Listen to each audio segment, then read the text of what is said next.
एक ही उद्देश्य से काम करेंगे कि हमें अरविंद केजरीवाल जी को फिर से दिल्ली का मुख्यमंत्री बनाना है। दिल्ली को एक नई मुख्यमंत्री मिल गई है।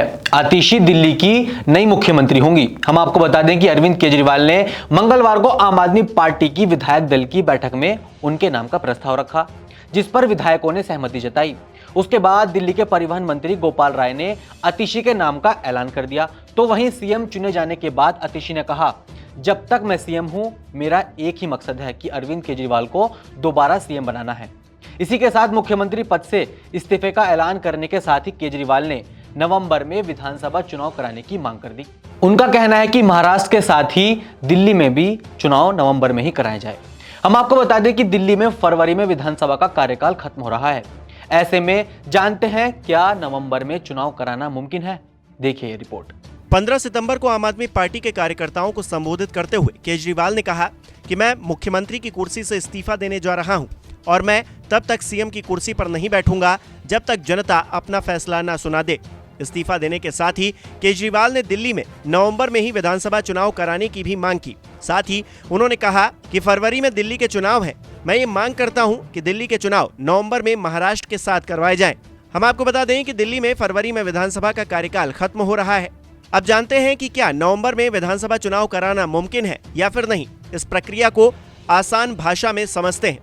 अभी दिल्ली का इलेक्टोरल रोल तैयार नहीं है और इसे तैयार होने में कम से कम 2 महीने का वक्त लगेगा। चुनाव आयोग ने महाराष्ट्र, हरियाणा, झारखंड और जम्मू कश्मीर के इलेक्टोरल रोल की प्रक्रिया 25 जून से शुरू की थी।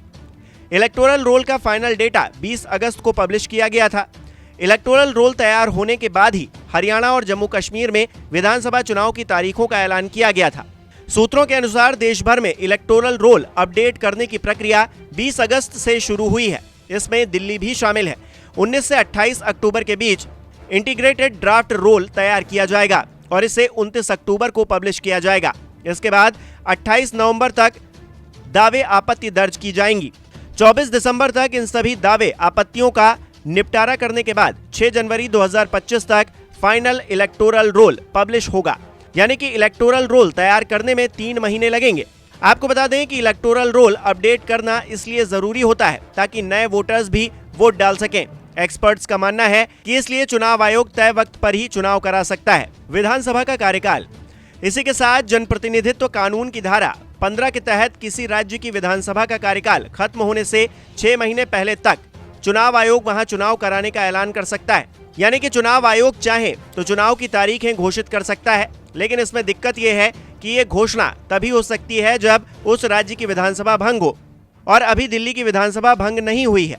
जल्द चुनाव के लिए दिल्ली सरकार को विधानसभा भंग करने की सिफारिश करनी होगी। इसके बाद उपराज्यपाल विधानसभा भंग करेंगे, लेकिन जिस तरह के मतभेद दिल्ली सरकार और उपराज्यपाल के बीच देखने को मिल रहे हैं, उससे इसकी संभावना भी बहुत कम है कि उपराज्यपाल विधानसभा भंग के प्रस्ताव को मंजूरी देंगे। इसी के साथ दिल्ली में विधानसभा का कार्यकाल खत्म होने से 5 महीने पहले चुनाव क्यों कराया जाए, इसे लेकर भी दिल्ली सरकार को चुनाव आयोग के पास कारण बताना होगा। अगर कारण मजबूत होगा तभी चुनाव आयोग इस पर विचार कर सकता है। अब देखना होगा आम आदमी पार्टी का फैसला क्या होता है। नमस्कार, मैं हूं मानक गुप्ता। अगर आपको हमारा ये वीडियो पसंद आया हो तो इसे लाइक और शेयर जरूर करें, और हाँ, हमें सब्सक्राइब और फॉलो करना ना भूलें ताकि आप देश और दुनिया की कोई खबर मिस ना करें। तो जुड़े रहिए हमारे साथ और देखते रहिए न्यूज़ 24।